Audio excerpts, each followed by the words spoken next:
So welcome everyone and welcome to Monique Betty. I have had the pleasure and privilege of working with Monique for quite some time now. I forget how many years, Monique. I know, we stopped counting after a while. We just stopped counting, Kathy. Yeah.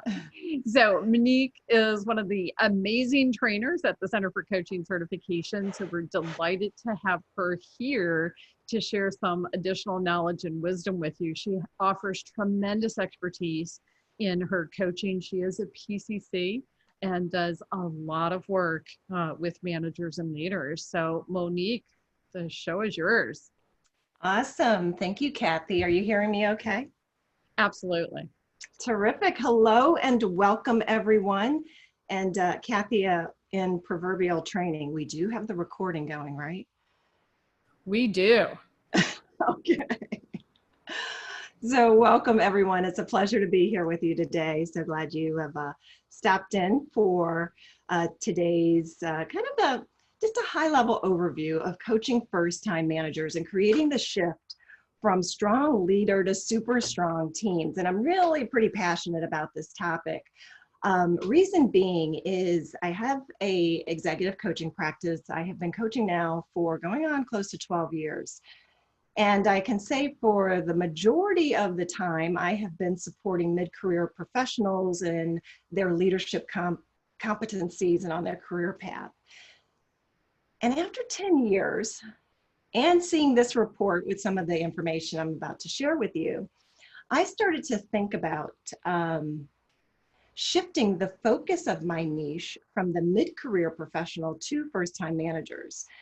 Because what I was seeing consistently as a coach of mid-career managers is the development of some habits in a leadership role that were not necessarily serving them well. And that's just kind of a collective opinion or perspective from the coach's chair. And then I started to think, and this is a report that prompted me in this area, is what if I started working with individuals earlier in their career in developing these leadership competencies such that they have a heightened level of proficiency when they get to mid-career. So this is where I'm going today. So the last couple of years, I have actually pivoted, still supporting mid-career professionals, but have definitely increased the work that I'm doing with first-time managers. So the younger professional, and I would say closer aligned to that 21 to 30, 35 years of age. So what I want to cover today is the most valued skills, and this is going to come from the research report that I'm going to reference. The most valued skills of first-time managers, what was determined, what has also been made aware in terms of what is the current situation? What is the opportunity for coaches? So if there are some of you who are internal coaches, as well as external coaches, I believe that this topic has an opportunity for you. And what do first-time managers want for excelling at work? And kind of peeling back three primary areas: functional support, emotional support, and social support. And then I'll share just some highlights of a journey with a client of mine and share that story from the client's perspective and then from my perspective, and then just talk on some points about forward focus. Kathy, just to get into, I'm wanting to move us, I see us on the screen here. In terms of process for our time together today, I was anticipating spending somewhere between 30 to 40 minutes.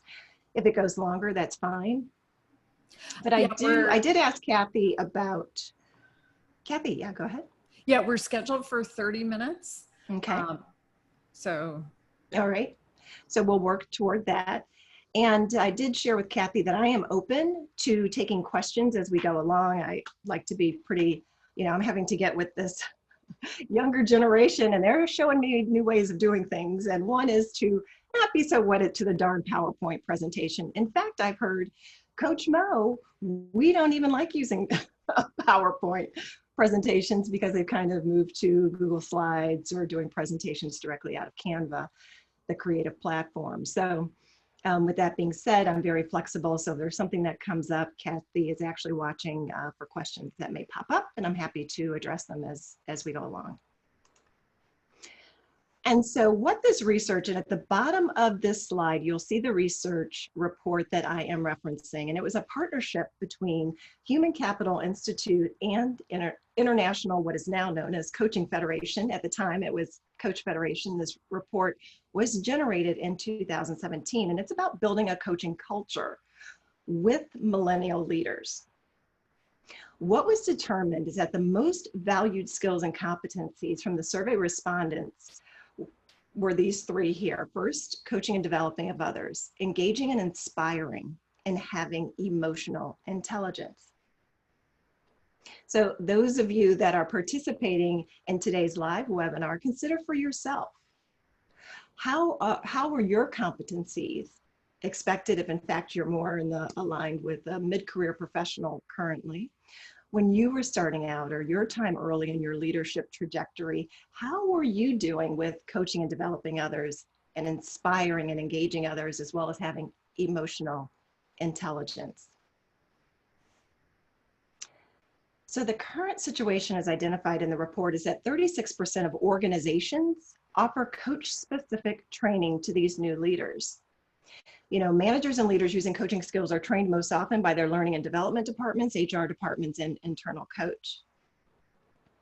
What really stood out for me when I saw this number, which I thought was somewhat low, in particular for new managers, is there was Becoming the Boss. It was a study done and reported in Harvard Business Review back in, I want to say, 2007. And what was shared in that information is that there are certain myths of becoming a manager, such as, you know, I get to be the boss. It's my ideas that, you know, have an opportunity to get moved forward. And it's more about myths aligned with someone being in a position of control. Well, and I shared this, and I may mention as an aside, I have a podcast of Tuesdays with Coach Mo. And in that podcast, I offer one of first-time managers. And I share some of the particular insights there because I firmly believe that first-time managers, so that they don't fall into the myth trap of what it means, have an opportunity to develop their coaching skills earlier in their career, which supports them in developing those listening competencies, the creating awareness and engaging with others, and it being about the other person and not about them. And as you see here, the other statistic is identified in the report is only 20% offer first-time people managers are provided access to professional coach practitioner. There were some other learning opportunities revealed, such as going to certain trainings or engaging with senior managers or mentorships, that sort of thing. But in terms of actually having the opportunity to work with a professional coach practitioner, 20%. So the opportunity for coaches is that 65% of organizations indicated in this report that they aim to expand the scope of managers and leaders using coaching skills in the next 5 years. So, and again, this report was introduced in 2017. So we're right now in that sweet spot that it's an opportunity, and rarely in my years in this profession do I hear coaches discussing the niche of first-time managers. You know, there could be a number of factors supporting that. One that's just top of mind is there really revenue, right, for going after or supporting first-time managers as your niche? And I would actually say yes, because one of the things that we learned in the ICF Global Awareness Study, and again, this is a 2017 study, and I believe I have the figures here, is the younger professionals are those who are actually most inclined to pay for their own coaching. Two examples out of that global awareness study were Gen Z females, and at the time they were between 18 and 24. So think about that now, it's 3 years later. So we're looking at a group of between 21 and 27 years of age, so likely to be in the first time manager. The females here in North America indicated that they're likely to pay for their own coaching. Another population identified in that global awareness study is females between the ages of 25 and 34 in emerging markets. And they as well indicated that they're likely to pay for their own coaching. So supporting kind of the argument for external coaches identifying prospective clients in this space. Now, there is a significant population of young professionals who are open to coaching and want coaching and prefer that their organization pay for it and, or at least provide it for them. So therein lies the opportunity for internal coaches. And this is a quote that was actually in the study report. I'll give you a moment to take a look at that. And this really is in line with the myths that I referenced earlier. It's this notion of you think that because you're now a manager of people, you have to be bossy or directive. And really that's not the case. It's if you can, it's about coming in with coaching skills and being less directive and knowing how to engage with your direct reports and others in the organization.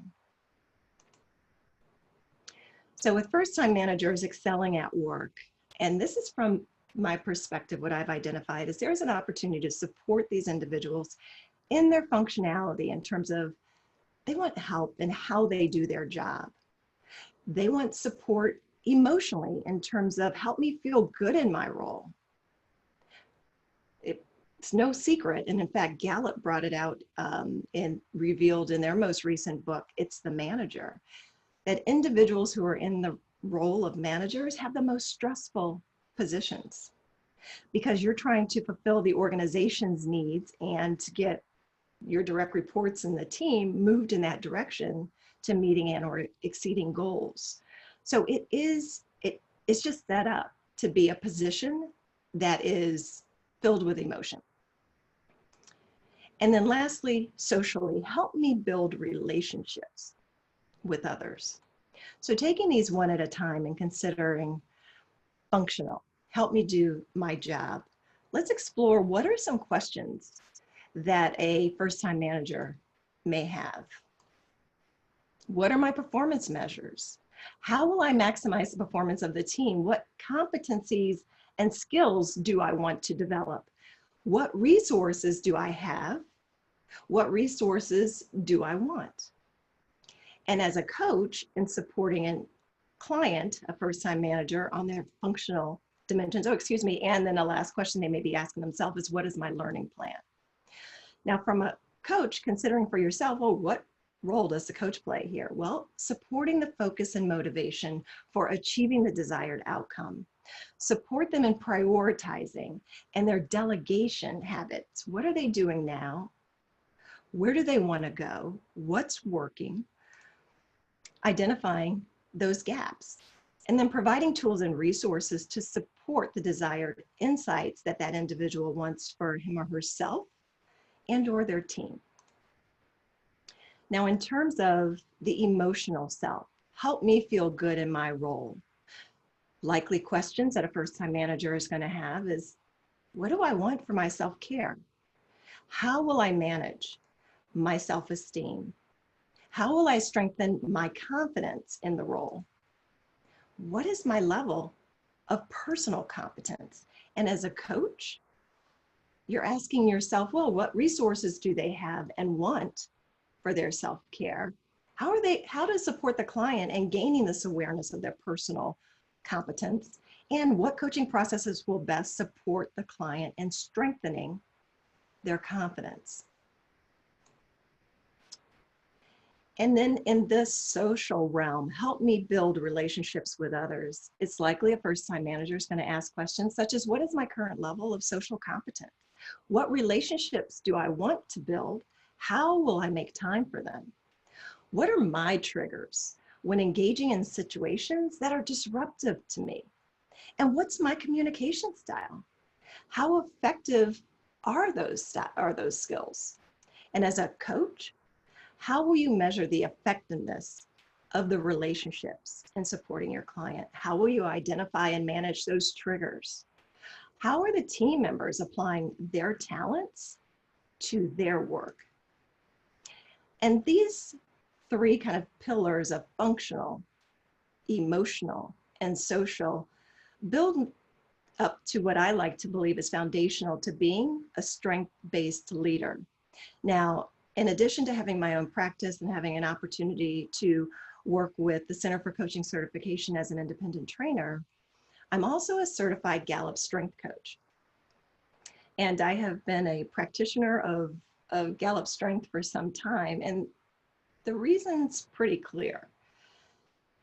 99%, I can almost go out on a ledge and say 100%, but I want to leave myself a little room, is that when clients have an opportunity to complete their assessment and get the results of their report, it's astonishing how accurate they're telling me it reflects them. Now, they're typically getting their top 5 themes of their strengths, and there may be 1 or 2 that they're just not quite seeing in themselves.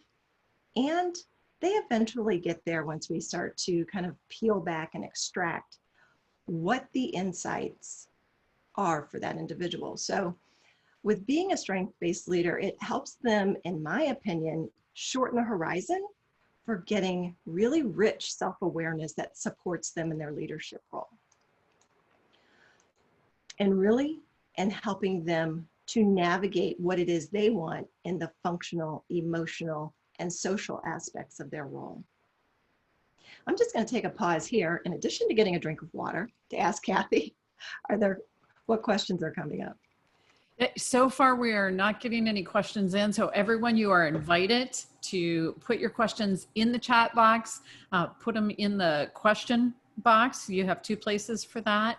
And then of course, if you want to come on live and ask your question live, let me know with a chat message and we can invite you in. Absolutely. This is a safe space, everyone. Yeah, right? This is a safe space. See, I'm actually like at the beach. Okay. So please do jump in.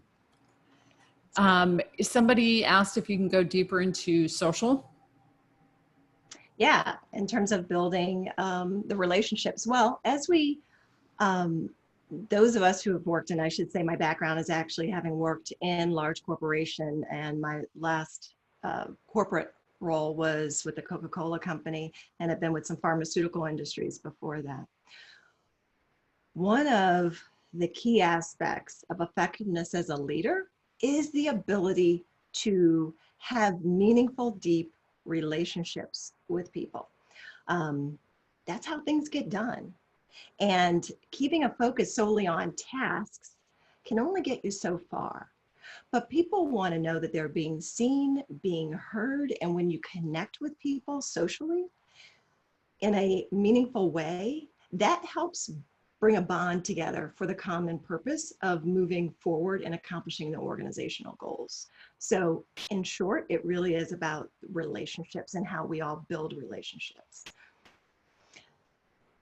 A couple of just high points in terms of the Gallup insights that invariably just really resonate with individuals, because there's so many competing assessments and there are resources out here. So there's a wealth, and there is not a one size fits all. So there is a range of opportunity for what meets your needs. I like to share with individuals when it comes to what Gallup has discovered in their insights is that people who get to use their strengths at work are 6 times more likely to be engaged. Now, I'm going to gather that many of us have heard those awful statistics about engagement, in particular here in the US. Worker engagement, those who report having a high level of engagement, somewhere around 33%. So a little underwhelming. However, think about it. 6 times if you can multiply that in terms of an individual having an opportunity to use their strengths at work, they're more likely to report being highly engaged. Another interesting statistic is that those same people who get to use their strengths at work are 3 times more likely to report having an excellent quality of life. Wouldn't you agree? Don't we all want a excellent quality of life?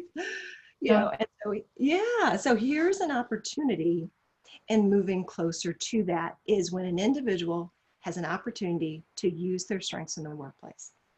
Yeah, and a question came in that seems to fit here, and another one, a follow up from the earlier question. So, how are Mhm. you helping first time managers work through or overcome poor management examples above them? Right. Well, and that's a really, really good question because, right, we look to leaders to model the way. So, a couple of things. Number one, there's an opportunity to think about leaders that you have had an opportunity to experience in your lifetime, whether or not you work directly with them or you've observed them from a distance. There's something about that individual who you deem to be a leader that really resonates with you. And it's an important distinction here in what does bad mean, right? If you have a bad manager, because there certainly are one-off scenarios. And this is an opportunity for some to step to the challenge, recognizing there's insufficient manager and do something different and work diligently to still succeed despite having a insufficient manager, because I believe those are some of the richest stories to be told when you are advancing your career, is how you work through that. And granted, there are just some that are just so toxic that you truly can't even think straight. And then I ask, what's the benefit for staying? What's the benefit for pursuing another opportunity? I often have my clients laughing because I call it the Lebron James strategy. And for those of you who may remember that when LeBron James went on ESPN to make the big announcement, he was leaving the Cleveland Cavaliers to take his talents to South Florida. I remind clients, you can impart your LeBron James strategy and take your talent somewhere else. And since saying that, if I may just quickly share with you another very insightful point that Gallup has revealed through their research is we talk so often about leader competencies. They decided, you know what, a leader is only a leader if people are following you, right? So if you're a bad manager, chances are people are only following you because they have to, but emotionally they're not.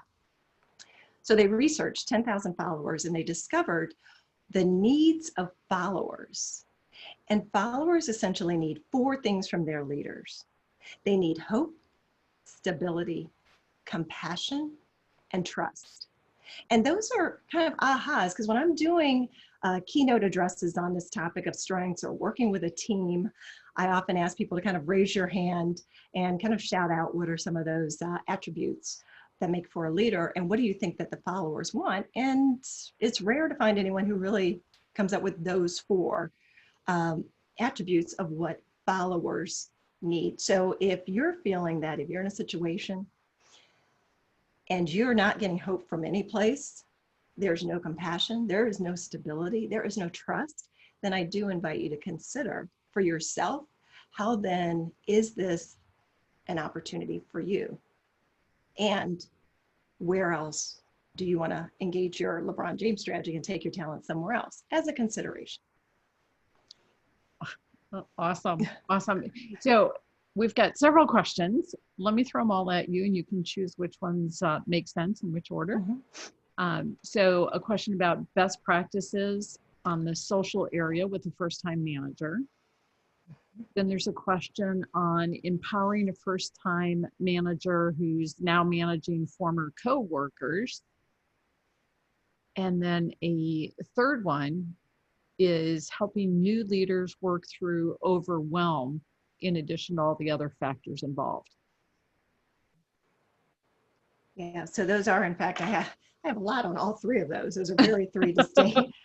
Distinct. And It'd be Kathy, nice if we had 6 hours, right? Yeah, right, exactly. So that just shows that, Monique will come back if the audience really wants to continue the conversation here. I'll be more than happy to do a part 2. Kathy, kindly repeat the first best practices. Best practice, social area Okay. with a first-time manager. Yeah.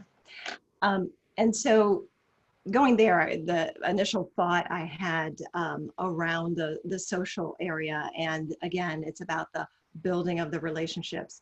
So I have an example just here in the last couple of weeks. I was contacted by a young woman who is an attorney who is being brought in to lead a small organization. she's never led before. And she's kind of feeling she's, out of her league. And she came to me because she said, I understand you do strength coaching, and my mentor, whoever that person is, said I should be doing a strength workshop. So with that as an example, her reason was, well, I want to gain clarity on what my strengths are and know to lean on them. But more importantly, as a leader, I want to understand what the strengths are of those people I work with so that I can start to have a game plan for how I will engage with them. That speaks volumes in terms of a best practice for how you move the needle on that social element, is get to know the other person. Relationships, it's a two-way street. And when have a broader range of insight of who this individual is and see them as an individual made of unique values and motivations and strengths, then you can do something about it and be very aware of how you're showing up in their presence. Because we all play a role in relationships, and we have to ask ourselves, first, what is it I want to accomplish, and how will I adjust to meet the needs of this other person? And that's kind of a little bit of where I was going with sharing the example, because that is the biggest learning opportunity. And I have to admit, I've had a little bit of a shock making this pivot to first-time managers because of how green they are and what they don't know. And it's kind of like, oh no, I hadn't thought about that when I had this great idea to pivot my niche. And I'm enjoying the challenge because there is a great deal of exuberance and there's a great deal of youth, and they just don't have the experience. So they want, typically the tendency is for other people to fix themselves. And through coaching, the first-time managers I've worked with are learning, I should say, it starts with them. So in terms of best practice, the managing former coworkers, that as well has definitely been an experience of a client I've worked with, and strengths has played a role. Why? Because when in a group session, everyone has an opportunity to be very transparent in understanding and going through this journey of discovering their strengths. Everyone's talking about what makes each other great. And that helps to bring down the unknowns between those with a broader range of experience or those who appear to be very different than you, and that we're all traveling a journey. And so I have found the Strength Workshop to be a terrific place to be the great kind of level setter of those who are very different than you. They may be longer term employees, former peers, what have you. And to start then the conversations on how together we will tackle some of the challenges that we have from a strength-based approach. We're keeping an eye on time. I recognize we're about there, Kathy, and I am more than happy if there are additional questions coming in to come back for a part two. Or continue the questions, and I can save this whole client journey business for another time. I'm open. This is what we do as coaches, right? We have to be flexible in the moment. So, what's kind of the jury saying? They want to keep going with questions, and we can come back at another time and do a deeper dive. All right, everyone, looking for your input. We've got just a couple minutes. Do you want to use that for questions or a quick peek at the remaining content? You can just drop in there part two if you want a second round of this, or drop in a question. So they're saying keep going, and they prefer a deeper dive another time. Okay. And so a quick run through the remaining content is where we're at. Okay. Oh, through the remaining content. Okay. I think that's what I'm understanding. Okay. So, and I'm glad I have my notes because I can get real excited about talking about my, client experiences. I will keep this concise. I recognize we just have a couple of minutes here before the bottom of the hour. So now I'm just going to share a little bit about a client's journey and then my journey in coaching this particular individual. So who this individual was very committed to pursuing his executive ambitions. He was a Harvard graduate and had been actually in an organization where he was brought in without management experience, but to be like in a chief of staff or senior administrator role. Things were going great until they weren't. And there was a breakdown in the relationship between my client and his boss. And this is getting into kind of some of the situation and the challenges. So this individual came to me when they were really looking for some support to help them get to a new career opportunity. And he was still, working in this particular organization. And when you're in a place of, let's say, high stress, because he felt he was showing up and really couldn't even get the boss to respond to emails, and there was a third party person who was kind of communicating with him. And I think it all stemmed from maybe he said something that was pretty direct and may have come off as being aggressive in a team meeting. And I guess the boss felt like it was a personal attack of sorts, as opposed to a appropriate challenge. So relationships were south. And so in working with me, it was about getting to the next opportunity. This client did get to another opportunity. However, he was hired into an organization, a high-tech organization, as a consultant. And in this role, he was brought in because he had a good relationship with a senior leader who just provided him an opportunity. But as a consultant, you're brought in, kind of not having a great opportunity because people see you as a short timer. However, in working with me, he said his ultimate goal was to get that transition from a consulting role to a full-time staff. And over the course, better part of almost a year, I would say, that actually did happen. So I was coaching him when the opportunity came about for him to go in and lead a division within the company. And this really was going to be the first time he was in a direct leadership role. And so for his personal, his process for growth and development absolutely weighed more so on the emotional aspect, because this is an individual who was in need of strengthening his confidence again, which had really pretty much been lost because of the prior job. And socially is how to really build this relationship with people who've seen him as a consultant and didn't really feel like he had any power in the organization. And so we had been working by this point for the better part of 18 months with his strengths. And he decided to have a group workshop with his direct reports with the strength work, such that he could have an awareness, they could all learn about their own strengths and talents, because he was working as a strength-based leader. And in the development that he was doing with his team, everything began with, there was a challenge. How are you using your strengths in addressing that problem? What strengths do you have an opportunity to lean on? So he was really encouraging them to own their strength capacity in a way that was helpful for them. And as a result, he ended up not only getting high marks in terms of being the manager to the group. And remember, this is someone who had pretty frail confidence. He had landed the full-time position coming out of the consultancy role, but received very high marks when we did a 360 of his senior leaders, his direct reports, and of his peers, which really then propelled him on a trajectory. And now is with another big tech firm and just keeps going. So those are just some of the highlights of his journey. And from my perspective, in terms of looking at who is this individual, what are their aspirations? And as a coach, really thinking along a longer horizon when they're making certain decisions. And because I had worked in particular with this client for a period of time, there was an opportunity to present him with some challenges that kept him on his longer term goal, which I was made very aware of since I had worked with him for some time.